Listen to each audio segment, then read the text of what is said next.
So you see different elements, they have different qualities, right? So we talk about only 4 qualities altogether, but then we can see that every quality, it like literally screams at us. We just need to look and think what different quality do. So for example, we know that heat separates and cold does the opposite, joins. I think we can all agree on that, right? That's basic. So when you what you call it, when you warm thing, it start being bigger, and when it's cold, it's the opposite. Now, what it means, separation and joining. Let's talk about cognitive patterns. So, for example, you find bilious and sanguineous who are dominated by heat. They, in their patterns, they are about separating, they are about breaking down, and this is known as analytic thinking or analytical thinking. So what it means that you take one complex concept and you start breaking it down, and this is the way a person thinks. So for example, me, I am in between bilious and sanguineous. So for me, it's quite easy to take a complex concept, and not even quite easy, it's what I do by nature. So you have this complex, I don't know, Arabic sentence, or you have this complex, some kind of statement by a scholar, too many concepts together. So what I do a mind map, I do bullet points, sub points, and so forth. This is how how I think this is analytical. And I guess that also what makes me like teaching, because in order to explain something, what do I need to do? I got to break it down. I do what I do best, and I do what I like best. But then you have the other people who dominated by the quality of cold. So what they do, by their nature, they're joining. So they can be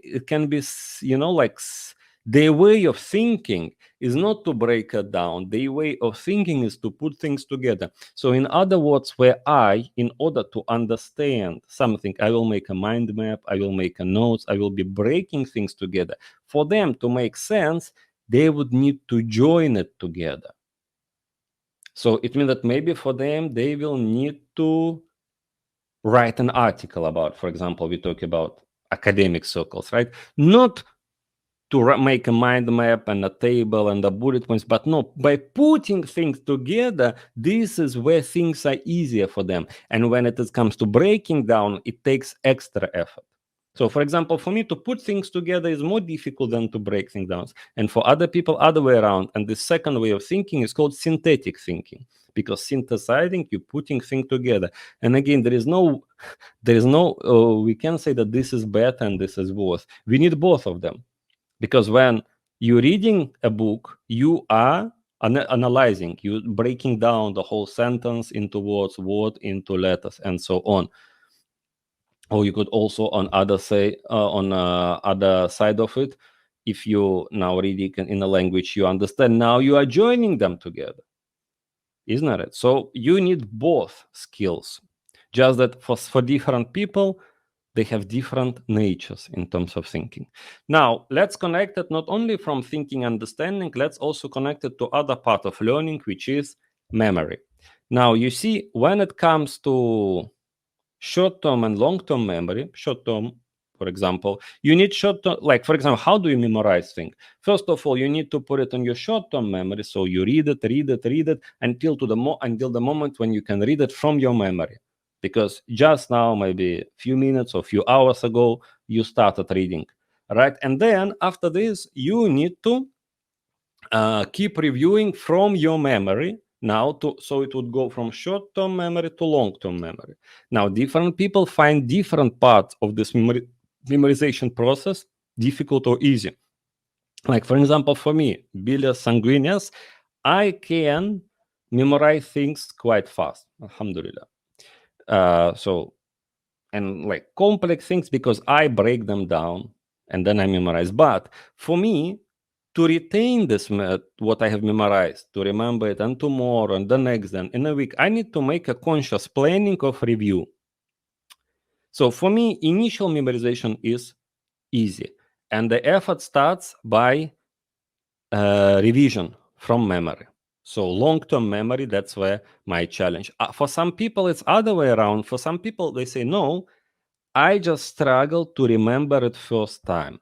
But once I remember it, it's easy. I will remember it. I will remember it for long. And yeah, and some I already anticipate someone might think and might object, say, no, for me, short term is difficult and long term is difficult. Well, that happens because there is too many things happening on your mind.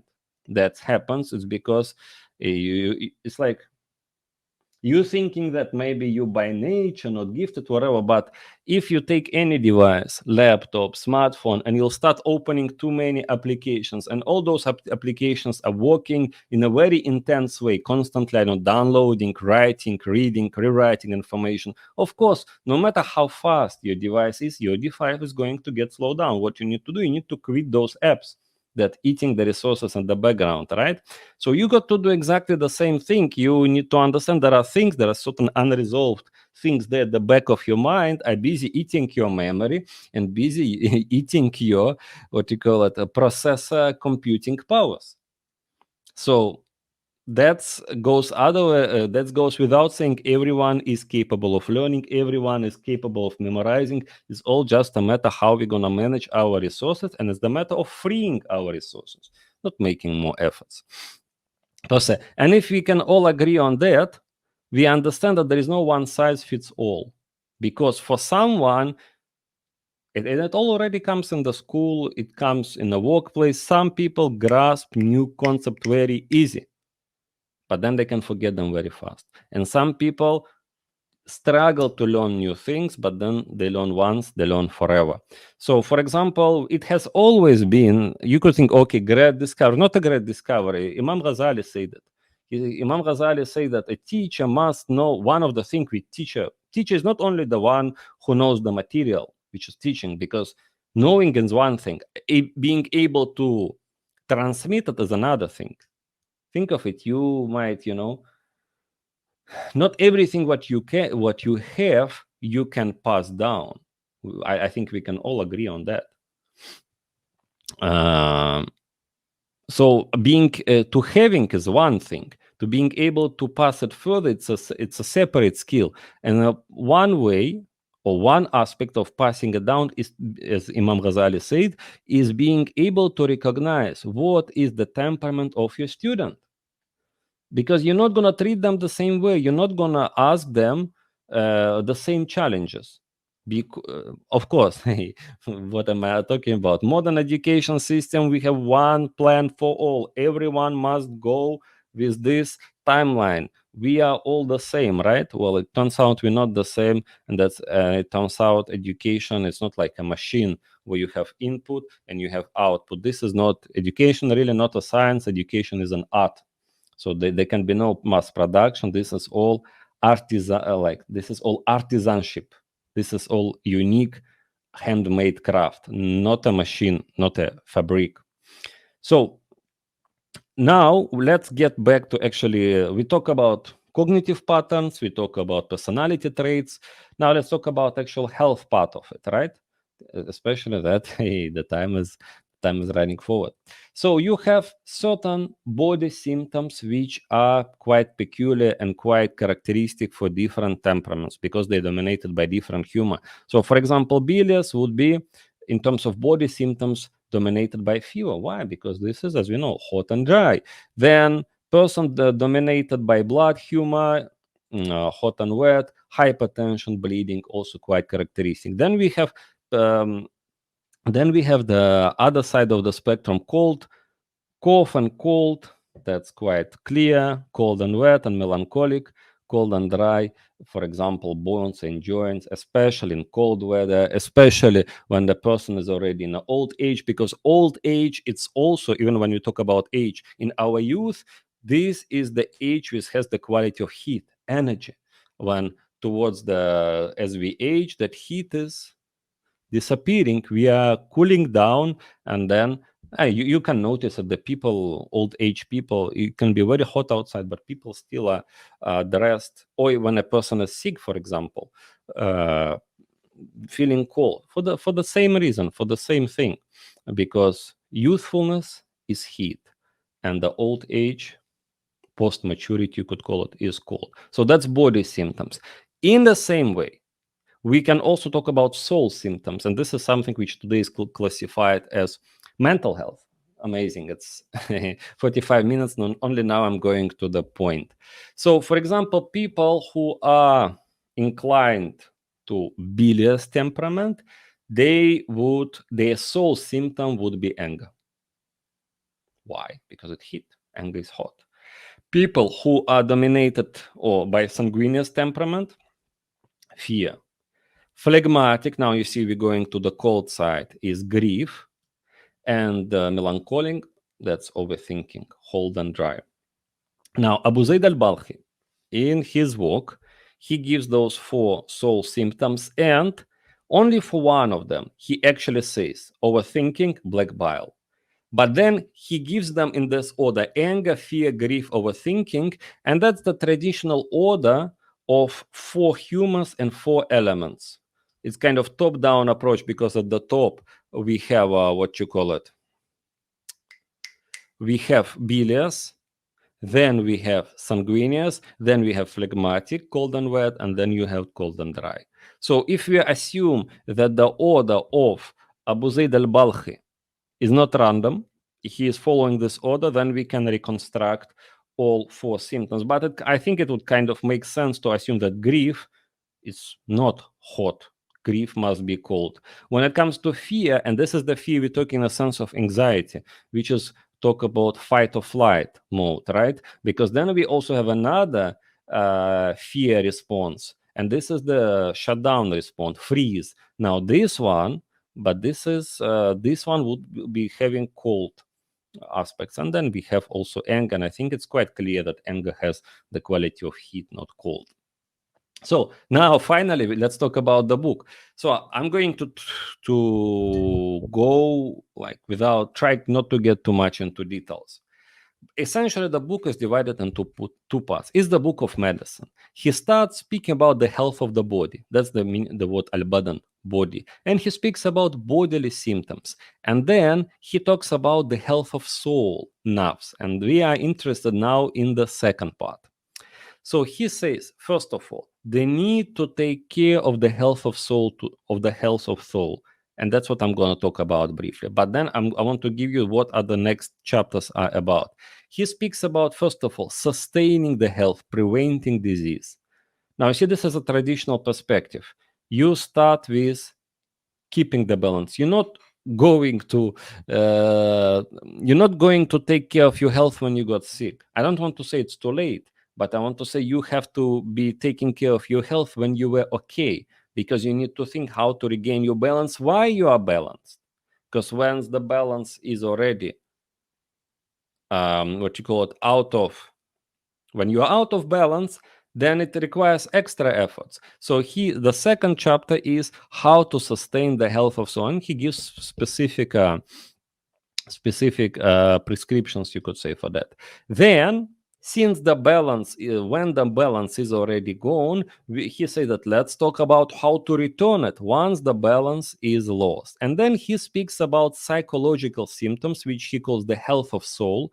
For our sake, I will translate it as psychological symptoms, which I have mentioned. First one, anger, al-ghadab. Second one, fear, al-khawf. Today we might call it anxiety disorder, pathologies. Then he called it huzn, sadness. Today would be classified, I guess, as depression. And then he calls obsessive whispers. In Arabic, it's waswasa and hadithun nafs. People today might also classify overthinking. Overthinking is a very broad term. Even people can talk about OCD, for example. It's the way of externalizing and the way of battling with that overthinking, because trying to deal with overthinking, people start creating very complex rituals. Just that then those complex rituals becoming more and more complex and start interfering with normal life. And well, that's where neurosis comes in. The problem with neurosis is that it prevents us from having a healthy and fulfilled life. So let me just very quickly give the summary, because I actually want to say how we should look at mental health. So that's what Abu Zayd al-Balkhi says. We need to assume that human being is made of body and soul. We have 2 aspects of it: badan, nafs. Body, soul. We have symptoms on a body level. Headache, fever, what you name it. We all agree it's the body symptoms. Now we also have symptoms which happen on the level of a soul, emotions, anger, fear, sadness, and so on. So now what he's saying that why this whole thing is happening. We all exposed to environments. There are things in environments that make impact on us, and they make impact on us on the level of body and on a level on soul. Now, everyone responds differently. Differently because of why? You can you can affect two person in exactly the same way. We have two persons, let's say, ate exactly the same food. One got food poisoning, one did not. The same two persons went outside in the same weather wearing the same clothes. One got sick, one did not even sneeze. Why? Different. Because first of all, people have different temperament. Secondly, someone can be strong, someone can be weak. For example, weak being weakened by because person just recovered from the disease, or person was walking too much, was not eating too well, was not resting well, was too much worried, overthinking. All of those are aspects which strengthen and weaken. Age, as I have said, as we age, we going from the state of heat towards the state of cold, and many other factors, many other factors. So to the same, that's why we need to understand, like I say, there's no one size fits all. There's no one size fits all. Well, I know modern medicine does, I don't think exactly agrees that with the over-the-counter prescription where everyone is treated, you could say more or less with the same, as long as you present the same symptom. But from the traditional perspective, no, we can respond to the same challenges in an entirely different way because all of us are different, all of us are unique. And now there are things out there that prompt. I like to use the word prompt instead of trigger, because if you say trigger, that means we are powerless. So people like to say the word triggered today, yes, triggered, and they speak specifically about mental health. I think prompt, not triggered, because it is there, and then we may respond or we may not. So there are things which cause symptoms on the level of body and on the level of soul. And guess what? That's what Balkhi is saying. Say that, look, soul symptoms are more common than body symptoms. So today, people say that physical symptoms, I don't know, fever, headache, or now this is real. But many people will say that soul symptoms, people either will say this is, you're not depressed, you're lazy, just like, put your stuff together and get up. Or in Muslim communities, people say that no, this is shaitan, and this is this you being a bad Muslim, which is even worse, because then we get that vicious circle. Person say that I am depressed, so I'm a bad Muslim. So I'm even more depressed, so I'm even worse Muslim. And this is a negative feedback loop.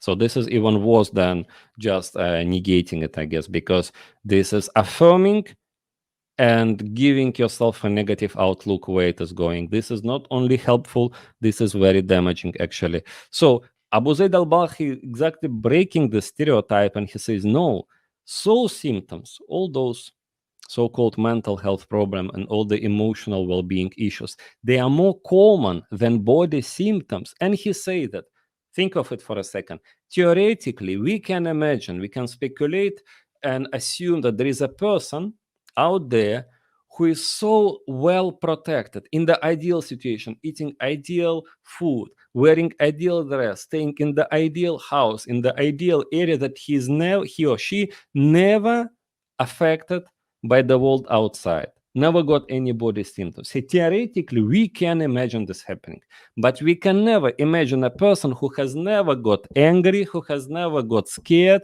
who has never got sad, who has never started overthinking. Because the nature of this world is to test us. The nature of this world that we will be given things, we will be presented with things that we don't like, and we're gonna respond to them. So we gonna face them one way or another. The only question is how different people respond. And again, different people will respond differently. For someone, it will be an easy walk and challenge, and for someone will be thrown entirely off balance, even though presented with exactly the same thing. And now just important thing here. And I think here, this is a simple statement, but I think it's very difficult to overrate it. It's really body and soul symptoms can take away our happiness. Think of it this way. Can you be happy if you have a toothache or headache or any kind of ache? You cannot. If I have a toothache, I need to go to dentist. But now imagine, instead of going to dentist and dealing with the problem as much as can be, maybe painful, unpleasant, but I need to take it away so I could get my happiness back. Instead of this, I will be trying to distract myself. Maybe I will be eating sweet stuff on, obviously, on the other side of the mouth. And I will be, I don't know, playing video games and watching series. And I don't know, will be doing shopping or whatever, just trying to avoid the pain, just trying to distract myself. You say, no, this man is stupid. He needs to, why he's wasting all this money instead of addressing the problem? Why he should restore what was wrong, make it right, and the symptom will go away, and he won't need all those avoidance behavior. Well, it's clear when it happens on the level of body, but when it comes to the soul symptoms, it's exactly what many people do. Instead of dealing with those issues which take away their happiness and face them head on, people are okay, for example, addictions. What is addiction? You can think of drugs, you can think of more socially acceptable addictions, such as, for example, shopping, think video games, think, I don't know, eating disorders, and so on. People doing exactly this thing instead of dealing with the problem, let's say, of grief, or let's say of overthinking, or let's say of fear. What people are doing, people trying to numb the pain, people trying to take some kind of painkiller instead of removing the source of suffering and then be happy, have a happy life. And I think many people today actually, in a very fascinating way, are not happy. And you know why I'm thinking of it? Because I think I know how capitalist system works, and I know it as humanity's perspective, and myself did few courses on marketing. People are trying to sell you happiness, whether they are selling a house, whether they are selling a car, they are selling the latest iPhone, they are selling anything. They are selling happiness because people are unhappy. And there's a huge, for example, success of in growth of entertainment industry, not because people are too happy, it's because people quite the opposite.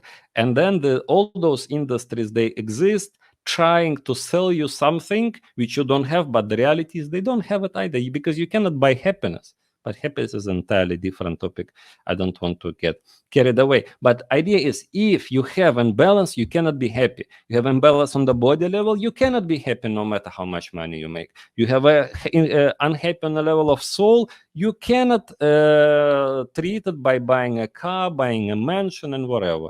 Not to mention the fact that people who are deeply unhappy not gonna make the money which gonna make buy a mansion and whatever, because all of those things, hard work, they require resilience, they require thinking out of the box, they require creativity, and all those things, stress and whatever, they do exactly the opposite. So they're not even gonna make those money in most cases. So, and here we say symptom is not something to be removed. Symptom is something to pay attention to on the level of body and also on the level of the soul. So whenever those things are presenting themselves, signs, we just need to see and understand, okay, what's going on? It's not about removing fear or removing anger, removing grief per se. Yes, I know this symptom really can make your life miserable, right? But it is a message which you should read and pay attention. Don't blame the messenger, but read the message and understand where things went wrong way. We need to think our symptoms, because, and also that's unfortunately what sometimes happen in the modern medicine. The symptom is killed, but then we didn't get the message, and then it returns in a more ugly way. Now, Afwan, you're welcome. I think we can all agree that body symptoms affect our emotions. If you feel sick, you cannot be happy. You cannot. If I have a toothache, how am I supposed to be joyful? I cannot.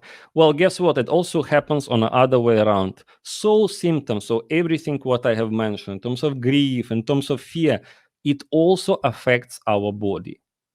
I think it's quite clear what's the people say stress is a silent killer. There is the whole discipline for that, which is known as psychosomatic, where psycho, same way psychology comes from, is soul. So that's what we're talking about. And soma means body. So yes, it is true. If you constantly have pain in the body, you can forget. You are always in the state of stress. You can forget about good mood. Also other way around, you're always in a bad mood, you're always grieving, you're always fearful. Your body will also adjust for this new normal situation. This adjustment, this disorder, it's a, body is trying to restore the balance, but the balance is screwed, and that becomes your new normal. So psychosomatic diseases, illnesses, that's not even a news. That's like, I think we can all agree what stress does to all of us. So it's not just in your head, because when it stays in your head for too long, it also becomes in your body. But even in your head, you remember, this is your brain neural structures being reassembled in a specific way. So it's literally being written in your body. It's not just some thoughts which can be removed and it's gone. No, it becomes part of who we are. Now, also, what to conclude, some practical takeaways. We need to distinguish, as Abu Zayd al-Balkhi says, between what we can call usual and unusual symptoms. What do I mean by this? Look, it's normal that sometimes we get cold, especially, let's say it was cold at night, you wake up, you feel your throat is a bit sore, maybe you're sneezing a bit. That's normal. That's normal, right? We go through it. Sometimes it's hot, you start sweating, and sometimes you were tired, and let's say you got headache. This is all normal. This is usual symptom. In the same way, sometimes we do get sad, and sometimes we get angry, sometimes we get fearful, sometimes we can also a bit overthink. This is not normal. It does not mean that all of us are incurable pathology. But also we have things which go beyond normal, beyond usual, beyond customary, like you say, extremely, let's say, hot, extremely high temperature, blood pressure, and whatever. And in the same way, abnormal, I would use the word not skepticism, but let's say cynicism. When being cynical and being grumpy and not being able to be happy with the life around you, this is not normal. This is what we need to think. What is it? Is it just already, what you call it, if person is not smiling, if person is not able to be happy, not just because it happens to be a bad weather and you try to, but it's happening for many years. Well, what is it? Is it a depression there, or is it something else? So these are unusual, and you need to understand, when things becoming unusual, they has to be treated, they have to be addressed before, let's say, minor depressive episode can become a real depression. And there is nothing absolutely wrong with dealing with those emotions. When the wife of Rasulullah was passed away, Sayyidah Khadija, this year was known as the year of huzn, the year of sadness. And I don't think you will find anyone who will say, how come Rasulullah allowed himself to be sad when it's time to deliver the message? He taught us to be in touch with himself, with his body, and he was always in touch, and he was always present. He was not ignoring the issues, whether it happens to him, and by this he taught us to be present and to deal with the things as they are without negating them, because like, if I'll ignore it, maybe it will go away. No, it's not going to go away. Well, it might go away. It's also possible that certain diseases on a body level can resolve on their own, but it's going to have longer, it will take more resources, because it happens to be, yes, your body was able to process. And it's also true, if those things are mild, if you have those resources, it's possible we have this healing powers, capacity within our side. It will resolve, possibly. But maybe it's not every disease can be resolved by yourself. You will need external help, and so on. Now, And speak about unusual symptoms, we need to also understand where they come from. Let's talk about body symptom, cold. Let's say I'm constantly getting cold. What do I do about it? Maybe it could be external. Maybe it could be I'm living in a damn house, cold condition, and it is winter. So what do I need to do? Maybe I'll move to another house. Maybe I'll need to move in the area which is better. And if the source of imbalance is outside, I need to address it on external level. Instead of me saying, oh, maybe I need to drink more ginger tea and maybe I need to have vitamin C, it's not internal, it is external. And it can be other way around. Maybe I'm just eating ice cream and I'm not eating any warming food, and then I'm having the same cold symptoms. Yeah, it's not about the house. Yeah, it is something which is literally inside of me, so I need to change my diet and like that. This is when it comes to body symptoms. Soul symptom is exactly the same thing. For example, person can say, I have anger issues, right? Anger management, how can I learn it? And the person goes and the person thinking, count till 10 before you get angry. Should I punch the, what do you call it? Should I punch the pill and whatever? And please don't do all of that thing. It doesn't work. And a person basically is trying to sort it out when it is internal, but in reality, a person is working in a toxic environment or in toxic relationship when his or her boundary is constantly being violated, person is constantly being offended, insulted, made feel invaluable, and that anger is a healthy response. And you're not supposed to extinguish it. You're supposed to listen to this anger. In the same way, like when you have a fever, it's a message. Don't kill the fever and go to work. Lay down and understand what this fever is trying to tell you. So here is the fever, here is the anger, which has the quality of hot, of heat. Listen to this anger. Don't try to extinguish it, because then that you're gonna redirect this anger in the wrong place. That anger is coming out. What is this anger? It is my boundary, because anger is a defensive emotion. Anger is seen as offensive, which is, it can come across as offensive. In reality, anger is a defense. Just that sometimes, because some kind of, mistakes in our perception, we see certain things as a threat to us, while in reality they're not. But this is a message which we have to see it, and it can be that person is perfectly healthy, and the anger person doesn't like to have to hear any disparaging remarks, because if person will allow people to do that, well, then what's going to happen to your self-esteem? So here the origin is external, so deal with it on external. Find different place of job, break the toxic relationship, and then you will find that your anger will go away, because finally you have restored the balance. And again, to conclude, there is a misconceptions that you could go two extremes. Some will say control your emotions, right? And some will say follow your emotion. In reality, we cannot do any of those two fully. The truth is, we cannot control your emotions. Like with anger, people say count till 10 before you say anything when you're angry. Well, if when I'm angry, and again, I'm a person dominated by heat, so I can get angry. If I remember in the moment when I angry that I need to count till 10, then I don't have anger issues. Because when we angry, we just act impulsively. So idea of controlling your emotion, it does not work. That's actually one of the problem. I started with cognitive behavioral therapy studies, but then I just understand that thoughts happen on a much, you can say, finer and a higher level, because much beyond that we have emotions, and many of thoughts are conditioned and defined by emotions, and our emotions are defined by our instincts which kick in. So you see, you to say control your emotions, almost like saying control your instinct. Can I control my instinct? No, I cannot. But I can control my actions.